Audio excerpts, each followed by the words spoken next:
Macoser para sus productos Singer y Florencia.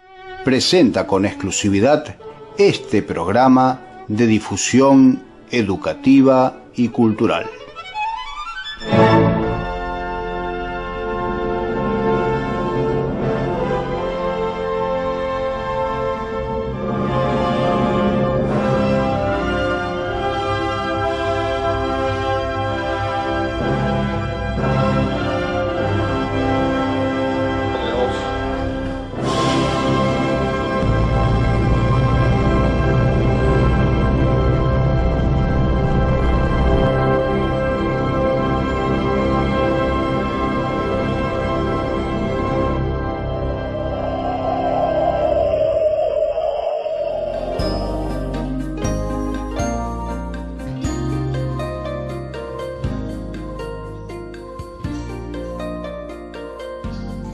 En San Francisco, distintos espacios tienen los nombres de vecinos que en alguna oportunidad han trabajado en beneficio de la comunidad. Calles, plazas e instituciones tienen los nombres de personas que dieron lo mejor de ellos para aportar a la sociedad sanfrancisqueña desde fines del siglo XIX y hasta tiempos recientes. Leemos textos en libros, distintas publicaciones con referencias a personajes locales. Caminamos por la ciudad o llegamos a instituciones y observamos carteles que nos indican nombres que no siempre nos resultan conocidos. Nos interesamos en ellos y surge indefectiblemente la pregunta: ¿quién fue?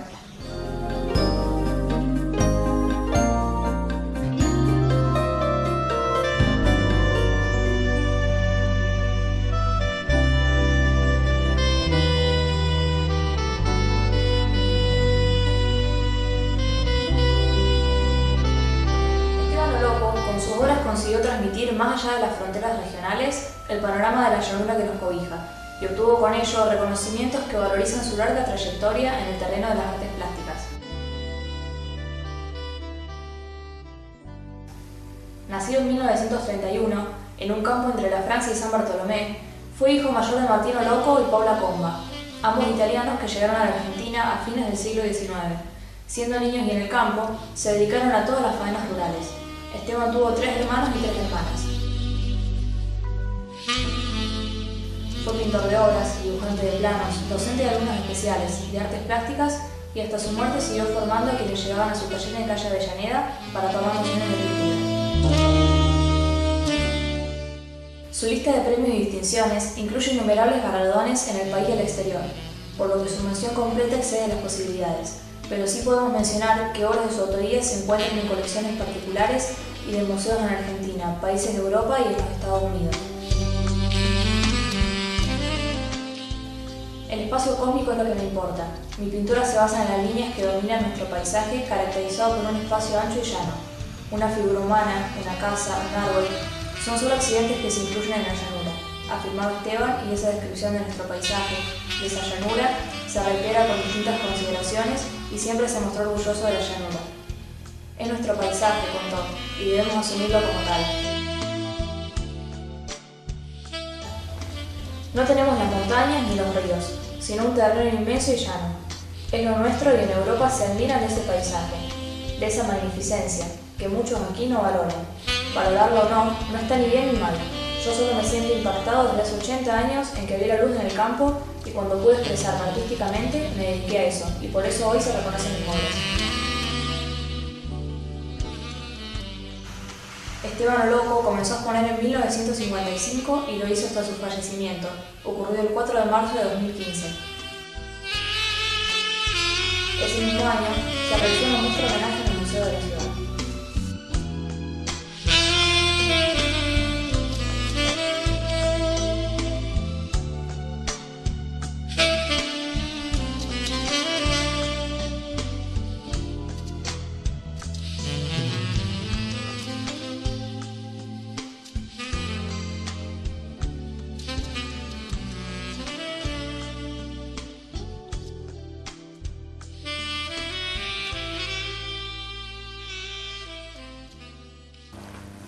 Hoy en Huellas vamos a abordar un tema que tiene que ver con la infraestructura básica de la ciudad, de esta ciudad o de cualquier ciudad, infraestructura básica, infraestructura sanitaria. Las cloacas. Vamos a hacer un repaso sobre la historia de esta obra en la ciudad de San Francisco hasta la actualidad.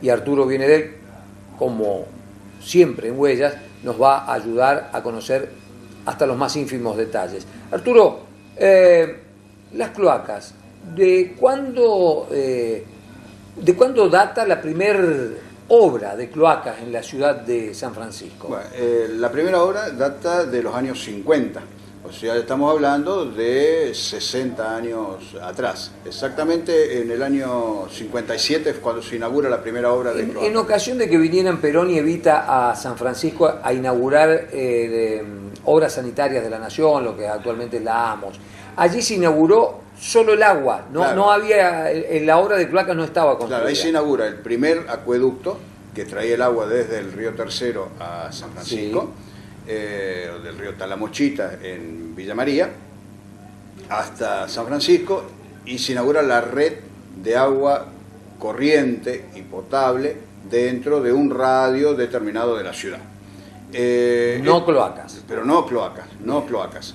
El tema del agua, como ya lo habíamos visto en otro capítulo también de Huellas, fue una gestión muy larga que comienza a principios del siglo XX, alrededor del año 1910, ya se gestionaba que venga agua, en razón de que el agua del subsuelo en San Francisco era de muy mala calidad, claro, con mucho arsénico y además, con el paso del tiempo, por la contaminación que significaba la proximidad de algunos pozos negros con los aljibes, claro, o donde se extraía agua, o donde estaban colocadas las bombas, o los molinos de donde se extraía agua, que había molinos incluso instalados dentro del radio urbano, claro, de la ciudad. Así que esa fue una gestión muy larga y se consigue que en los años 40 se haga esa obra, y el 24 de febrero de 1948 llegan acá a San Francisco el presidente Juan Perón y la esposa Eva Duarte de Perón para inaugurar esa obra en víspera de unas elecciones legislativas, que eran las primeras elecciones legislativas que hacía frente el justicialismo. Claro, después del triunfo del año 46, de febrero, claro, del, claro, 46. Sí, sí, sí. Así que a 2 años, se hacían las elecciones de gobierno de Juan Perón,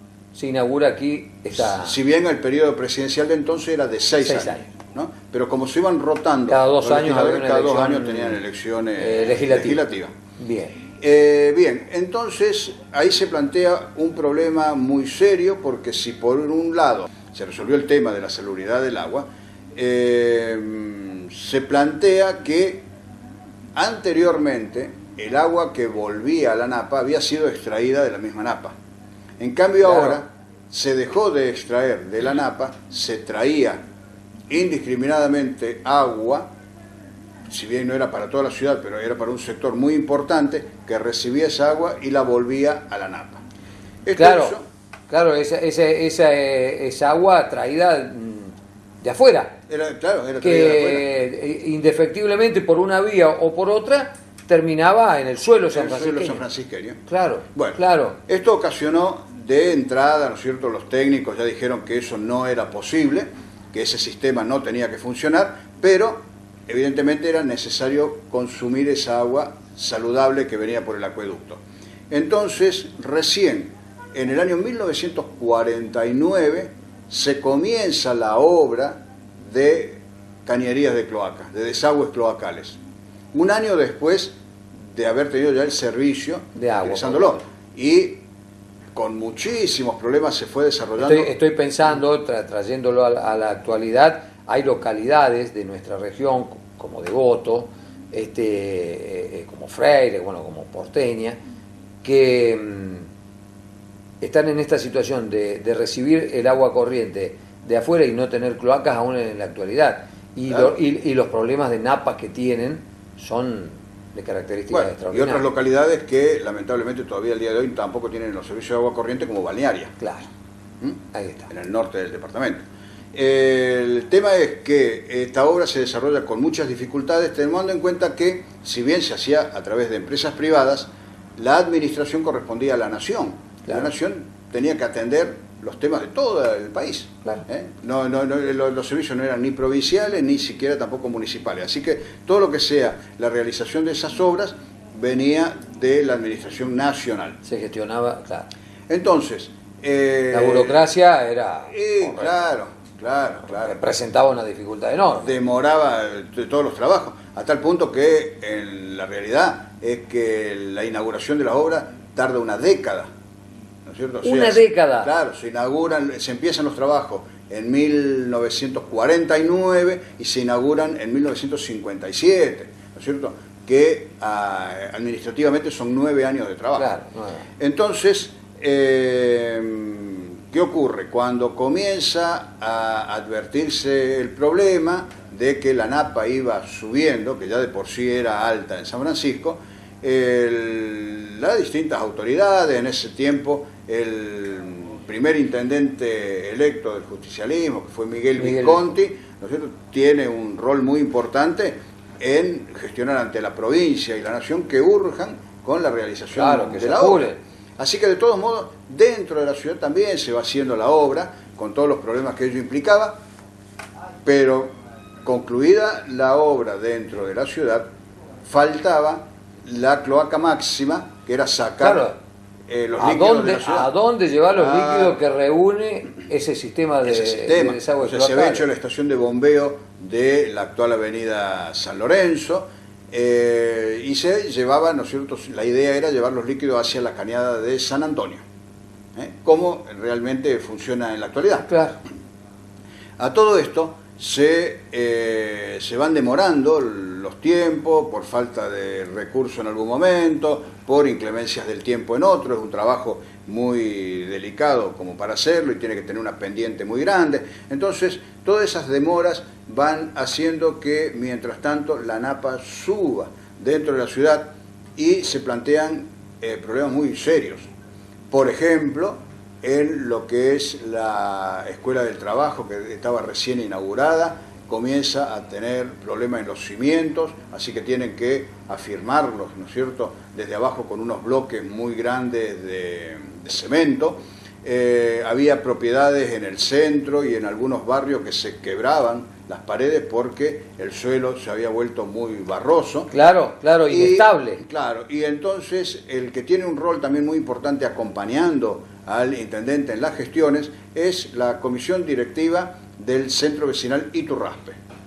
El Centro Vecinal Iturraspe estaba muy afectado, el barrio, el sector estaba muy afectado por las obras, y entonces ahí, a través del secretario, que era Gustavo Maliat, sí, hay una calle, ahora que recuerda el nombre, él, en muchas oportunidades como secretario del centro vecinal, y en otras, cuando era mucho más crítico por la demora de la obra, lo hacía a título personal. Él aclaraba que era a título personal, no comprometía al centro vecinal, y publicaba unas notas, ¿no es cierto?, y mandaba notas a la nación, a la provincia, al intendente, naturalmente, ¿no es cierto?, reclamando esa obra. Y como contrapartida, en un momento dado, viene que desde la nación, si bien no se había terminado todavía la obra de desagüe cloacal, mandan un proyecto de ampliación de la red de agua. Claro. Complicando más el problema, porque había barrios que, claro, los vecinos veían el beneficio de quienes tenían agua corriente, agua potable. Y además lo saludable que es consumir el agua potable. Claro, entonces reclamaban para ellos eso. Generalmente era todo lo que es un poco, digamos, ahora el centro de San Francisco, pero que era la zona norte en aquel momento, barrio Roca y barrio Vélez Sarsfield. Los vecinos del lugar pedían pedían agua corriente. Y la nación se la da. Claro. ¿No es cierto? La nación lo da. Pero con eso ampliaban todavía. Acrecientan el problema. Imagino también que, construida la red de cloacas, un proceso lento de conexión de las viviendas, claro, porque las viviendas que no estaban preparadas para las cloacas había que hacerle unas reformas muy grandes y costosas, claro. Costosas, y destruir prácticamente la casa. ¿Por qué? Porque los pozos negros que había en el momento iban hacia los patios, iba hacia atrás de la casa. La cloaca pasaba por la calle, había que ir con la cañería hacia el frente. En consecuencia, aparte de los costos, la realización de planos y no solamente el costo de la cloaca, sino todo el deterioro que se producía en la casa para hacer la cloaca, durante décadas hubo gente que tenía la cloaca que en definitiva pasaba enfrente de su casa y no se conectaban. Todavía hoy. Y al día de hoy hay propiedades que 60 años después todavía hay propiedades que no están conectadas a las cloacas. Bueno, entonces, ¿qué solución sugieren algunos técnicos? Porque ya el tema no daba para más. Casa del Niño, por ejemplo, con la población infantil importante que ellos tenían en aquel momento y que estaba enfrente de la casa del intendente. La casa del intendente Visconti estaba en la parte de atrás de lo que es Casa del Niño. Por frente de la casa del intendente salían los líquidos cloacales, pero a litros y litros por día, claro, de Casa del Niño. Y el doctor Paolazo, que era el director de Casa del Niño, hacía a modo de defensa que a falta de un pozo negro habían hecho 2 más, ¿no es cierto? Pero claro, no se llenaban con los líquidos que se tiraban desde la casa, sino con la napa. Por la napa. La claro, napa misma era la que lo llenaba. Anulaba el funcionamiento. Anulaba el funcionamiento de los pozos. Entonces surge como una solución, algo que para el momento fue solución y creo que en algunos sectores luego fue un problema. Lo que en un momento fue solución se transformó luego en un problema. Surge un ingeniero que venía enviado por la Nación que propone, y lo hacen, y da algún resultado, aprovechar esa cañería de cloaca que estaba realizada y todavía no estaba habilitada porque no estaba hecha la cloaca máxima para sacar los líquidos de la ciudad, que propone perforar los caños de las cloacas de modo tal que ingrese el agua de la napa a las cloacas y salga por lo menos hacia canales que eran por allá por la zona de calle Casero, por aquel lado. Entonces, transformar los desagües cloacales en desagües pluviales también. Claro, porque entonces los perforan y evidentemente el agua de la napa cae hacia el vacío de la cañería y salía.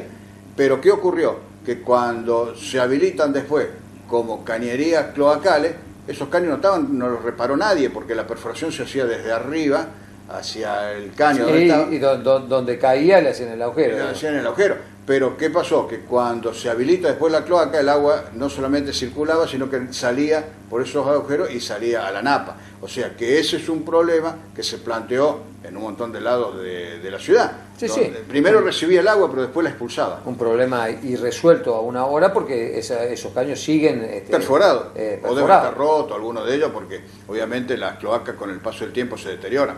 Eso se supo, ¿no es cierto?, hace 15 años atrás aproximadamente, cuando yo recuerdo Biardo Bénica estuvo a cargo de un momento de los controles de las cuestiones cloacales. Él había hecho un trabajo bastante grande de inspección de las cañerías, encontrándose con ese problema del ingreso de agua a las cloacas en lugar de la salida. Y lo otro que se había intentado hacer, que es algo que en la época también de Biardo Bénica se trató de poner en marcha y después se dejó fuera de funcionamiento, era hacer una gran zanja desde lo que eran los terrenos del ferrocarril, que en ese momento estaban desocupados, ¿no es cierto?, porque se había cerrado ya el ferrocarril en el año 50 y no se había urbanizado todavía.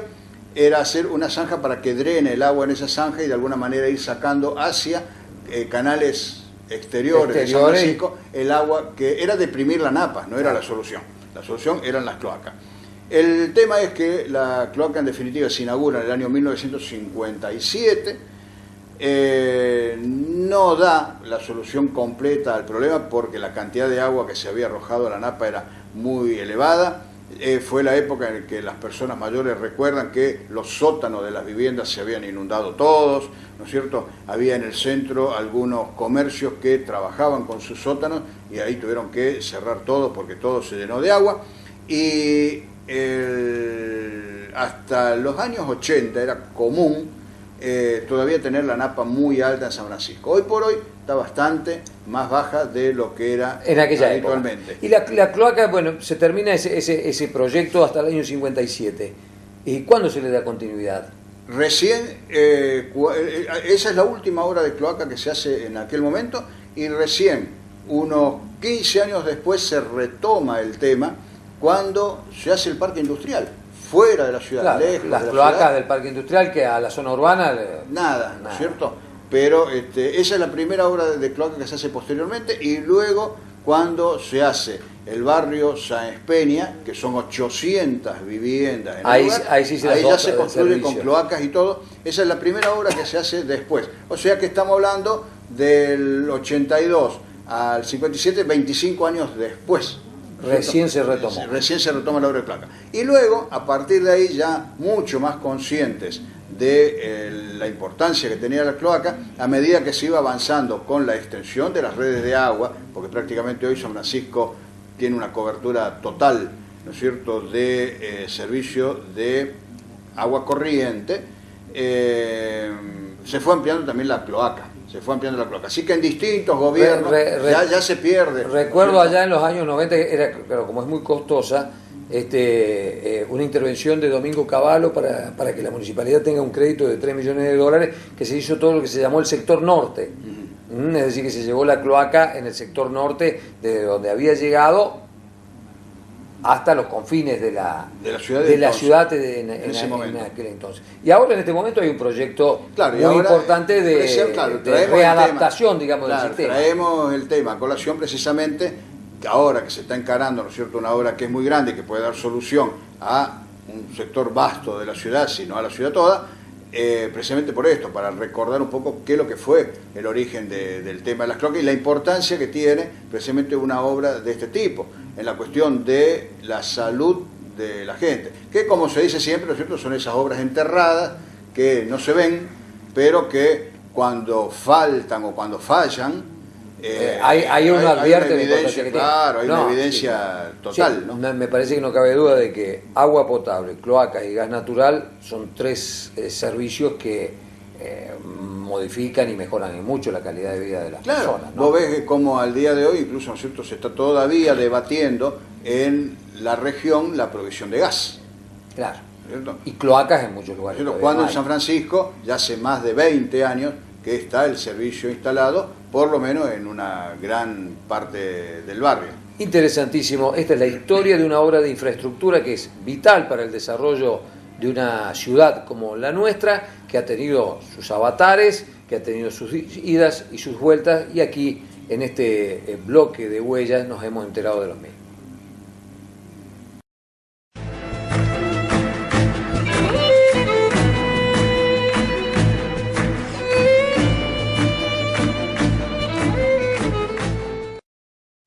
Macoser, para sus productos Singer y Florencia, presentó con exclusividad este programa de difusión educativa y cultural.